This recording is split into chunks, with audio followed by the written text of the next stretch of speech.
Hello students, how are you? Welcome back. Here we are going to have a next type of chemical reaction, and that is the decomposition reaction. Okay, in my earlier video I have told about the combination reaction, but today we will have decomposition reaction. Here decomposition means what? Decomposition means breakdown of a bigger compound into smaller compounds. यानी कोई बड़ा compound है वो छोटे छोटे compounds में break हो गया, टूट गया, तो उसको बोलेंगे कि वो डिकम्पोज हो गया.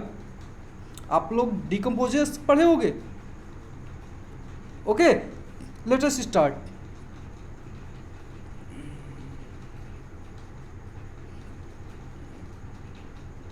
Here decomposition reaction means those reaction in which a single compound break down to give two or more simpler substances are called a decomposition reaction. मतलब कोई एक बड़ा कंपाउंड है, सिंगल कंपाउंड है, वो छोटे छोटे सिंपलर सब्सटेंस में टूट जाए, ब्रेक डाउन हो जाए, तो उसको बोलेंगे कि डिकम्पोजिशन रिएक्शन है. अच्छा, ये डिकम्पोजिशन रिएक्शन ना 3 टाइप्स के होते हैं भाई. 3 टाइप्स के. एक तो टाइप थर्मल डिकम्पोजिशन, दूसरा फोटोकेमिकल डिकम्पोजिशन, और तीसरा जो है electrolytic decomposition.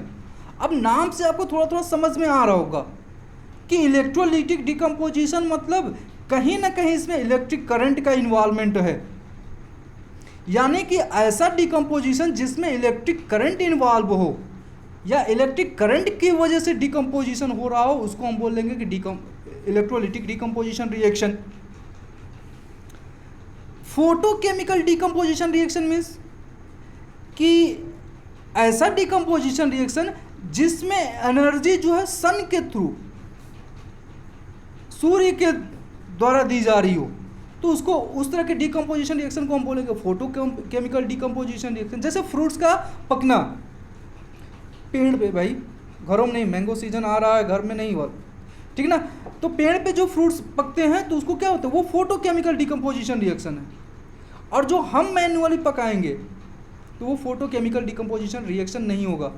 Okay, thermal decomposition reaction मतलब अगर कोई हीट हम सप्लाई कर रहे हैं, यानी मैन्युअली सप्लाई, जब हीट सप्लाई किया जा रहा है, तो उस तरह अगर डिकम्पोजिशन रिएक्शन हो रहा है तो वो हो जाएगा थर्मल डिकम्पोजिशन रिएक्शन. एज अगर हम कहते हैं कि वेजिटेबल्स को जब हम कुक करते हैं, पकाते हैं, तो उस केस में क्या वो थर्मल डिकम्पोजिशन रिएक्शन वहाँ पे हो रहा होता है. ठीक, तो हम लोग इसको बारी बारी से इनको इसके एग्जाम्पल की हेल्प से समझते हैं.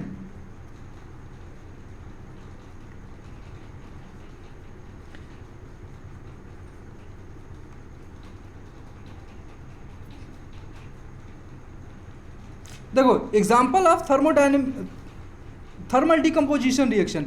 इसमें क्या है, ये एक्टिविटी है एक कि इसमें हम फेरस सल्फेट जो कि ग्रीन कलर का होता है, कैसा होता है, ग्रीन कलर का होता है फेरस सल्फेट.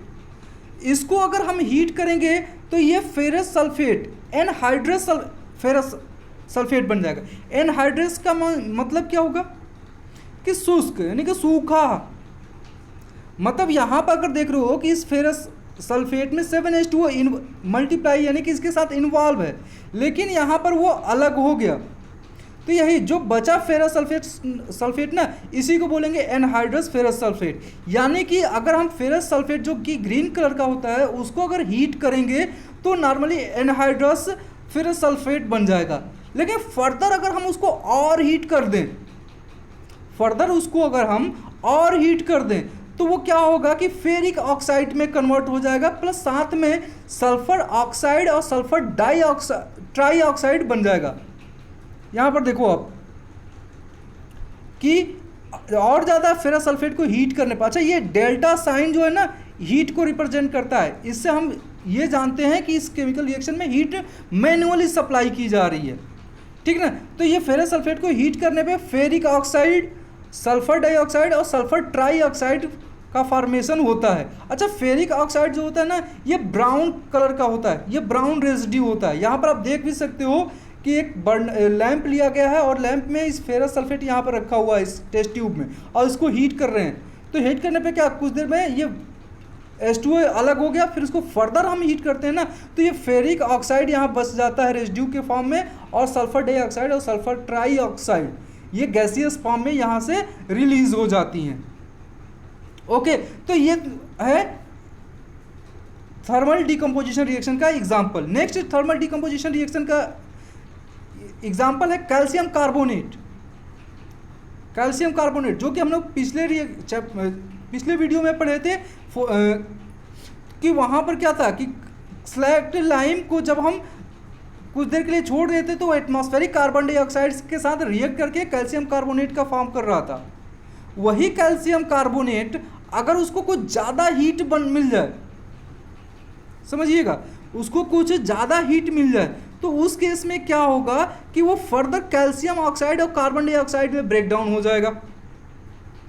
फर्दर वो कैल्शियम ऑक्साइड और कार्बन डाइऑक्साइड में ब्रेक डाउन हो जाएगा। यानी कि लाइम स्टोन को अगर हम हीट करेंगे तो ये क्विक लाइम और कार्बन डाइऑक्साइड में ब्रेक डाउन हो जाएगा। तो ये डिकम्पोजिशन ही तो हो रहा है। कैल्शियम कार्बोनेट एक सिंगल कंपाउंड था, ये दो कंपाउंड्स में यहाँ ब्रेक डाउन हो गया, तो ये क्या हुआ, ये डिकम्पोजिशन रिएक्शन तो हुआ।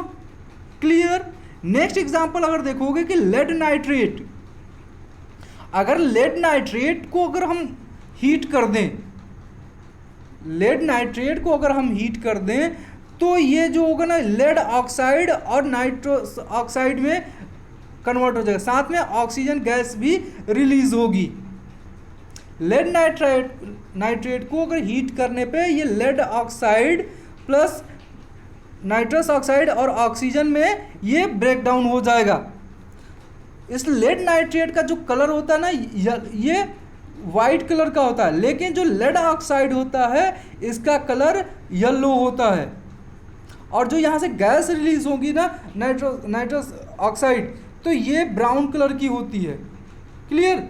तो आप इसको भी समझो। नेक्स्ट एग्जांपल है कॉपर सल्फेट। इसको अगर हम हीट करेंगे तो ये कॉपर सल्फेट पहले उसी थे, जैसे फेरस सल्फेट को हम हीट कर रहे थे तो वो एनहाइड्रस बन रहा था, तो ये मोनोहाइड्रेट बन जाता है, यानी कि इसमें एक H2O बच जाता है। मोनोहाइड्रेट का मतलब 1 H2O यहाँ पर बचा रहेगा।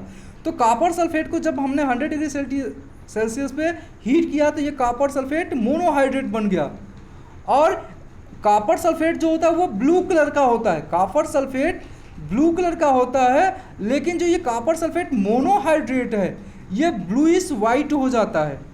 फिर जब इसको हम फर्दर और हीट कर देते हैं, यानी और ज़्यादा टेम्परेचर बढ़ा देते हैं, 230 250 कर देते हैं, तो फिर ये एनहाइड्रस सॉल्यूशन बन जाता है, वाइट बने। एनहाइड्रस का मतलब सूखा, हाँ क्लियर, सूखा शुष्क, इसमें वाटर पार्टिकल्स नहीं रह जाएंगे, तो ये वाइट कलर में चेंज हो जाता है। ओके।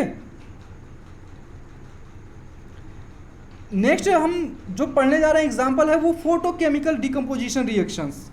नॉर्मली इसको फोटोकेमिकल रिएक्शन के नाम से भी हम समझ सकते हैं, फोटोकेमिकल डिकम्पोजिशन रिएक्शन। अच्छा, होता क्या ना कि अगर हम एक्टिविटीज़ को समझ लो कि ये एक बाउल है, इसमें हम सिल्वर क्लोराइड के कुछ पार्टिकल्स हम यहाँ पर रख दें, कुछ क्रिस्टल रखते हैं, और इसको हम सन के लाइट में इसको रख दें कुछ देर के लिए, तो होगा क्या, आफ्टर कुछ टाइम क्या होगा कि ये जो वाइट क्रिस्टल्स थे ना सिल्वर क्लोराइड के, ये ग्रे कलर में कन्वर्ट हो जाएंगे, ये ग्रे कलर में कन्वर्ट हो जाएंगे। तो इसमें होगा क्या ना कि ये जो सिल्वर क्लोराइड था, यानी कि AgCl जो था, अगर AgCl2 इसको कर लेते हैं, AgCl ही लिखो, 2AgCl, तो ये क्या होगा कि ये 2Ag प्लस Cl2 में ब्रेक हो जाएगा क्लोरीन में।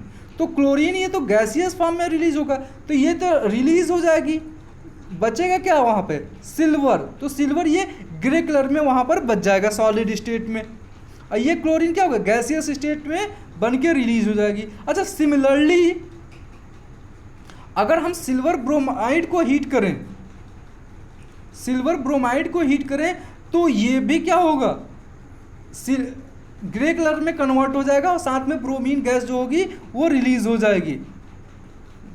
ब्रोमीन गैस क्या होगी, रिलीज हो जाएगी, और सिल्वर वहाँ पे बच जाएगा, इसका भी कलर भी ग्रे ही होगा। ओके। अच्छा, सनलाइट को कभी कभी हम एच न्यू से भी रिप्रेजेंट करता हुआ आपको दिख जाएगा। किससे? एच न्यू से। एच न्यू, या कभी कभी आपको यूवी भी देख लोगे केमिकल रिएक्शन में। तो ये जनरली क्या है, ये फोटोकेमिकल रिएक्शन के ही सिंबल होते हैं। कि इसका मतलब ये है कि हम जो हीट सप्लाई हो रहा है केमिकल रिएक्शन को, वो सनलाइट के फॉर्म में ही हीट सप्लाई हो रहा है। ओके। अच्छा, सिल्वर ब्रोमाइड का जो कलर होता है ना, वो येलो होता है। तो जैसे सिल्वर क्लोराइड जो था वाइट कलर में था, और सिल्वर ब्रोमाइड जो है येलो कलर में होता है, तो वो ग्रे कलर में चेंज हो जाएंगे दोनों के दोनों। फिर एग्जांपल आ जाता है एक इलेक्ट्रोलाइटिक डिकम्पोजिशन रिएक्शन का। इसमें क्या है, ये एक्टिविटी है आपकी। इसमें इस एक्टिविटी में आप इसको समझिए थोड़ा सा, और हम जूम कर देते हैं इसको, फिर आपको समझाते हैं। एक ये प्लास्टिक का मग दिख रहा है आपको, क्या दिख रहा है? प्लास्टिक का मग है ये। और इस प्लास्टिक के मग पे, ये प्लास्टिक का मग है, ओके। तो इस प्लास्टिक के मग में क्या हुआ है कि हमने 2 इलेक्ट्रोड लगाए हैं, ये ब्लैक वाले दिख रहे हैं। तो ये दोनों इलेक्ट्रोड, एक एनोड है एक कैथोड है, एक एनोड है और एक कैथोड है। तो एनोड को हम पॉजिटिव इलेक्ट्रोड कहते हैं और कैथोड को निगेटिव इलेक्ट्रोड कहते हैं। क्लियर? आप समझते जाइएगा धीरे धीरे। एनोड को पॉजिटिव इलेक्ट्रोड कहते हैं और कैथोड को निगेटिव इलेक्ट्रोड कहते हैं। 2 इलेक्ट्रोड। अब इस दोनों इलेक्ट्रोड को हम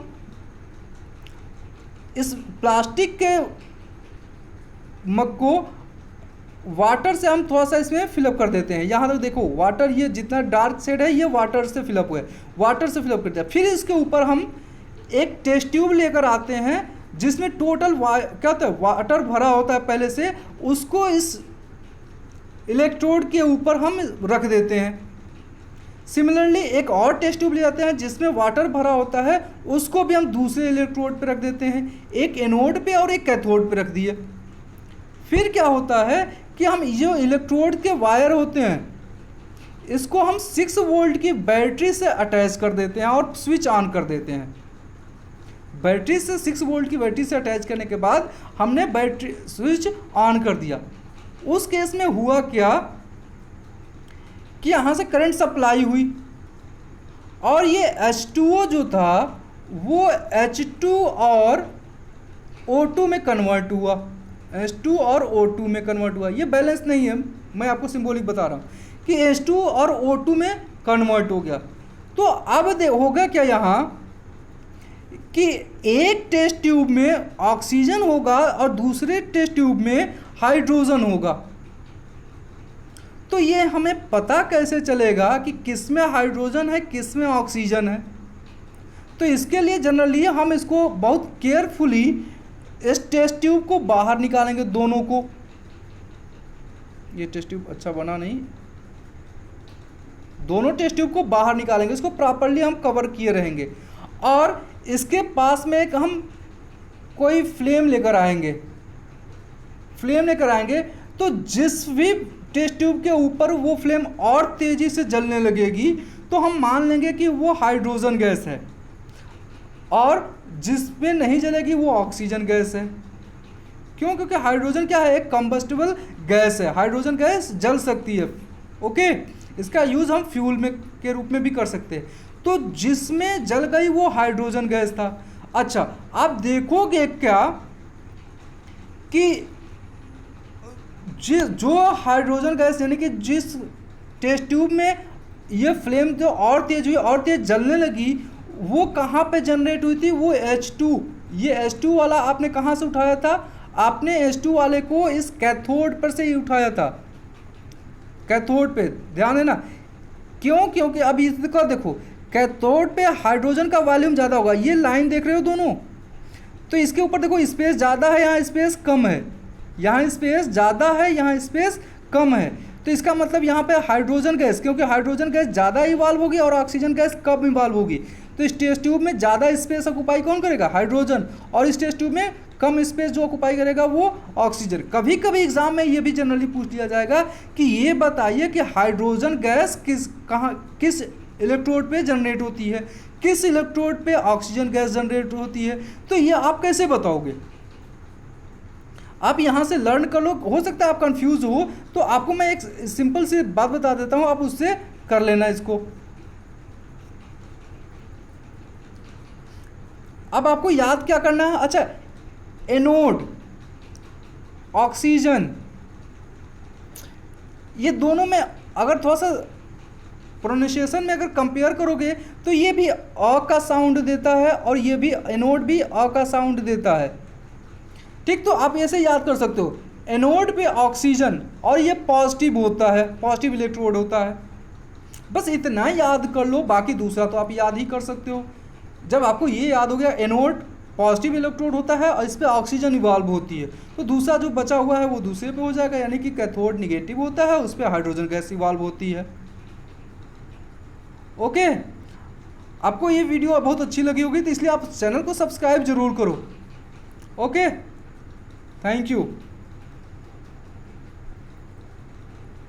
अच्छा, नेक्स्ट एक और है इलेक्ट्रोलिटिक डिकम्पोजिशन रिएक्शन। तो इसमें क्या होता है ना,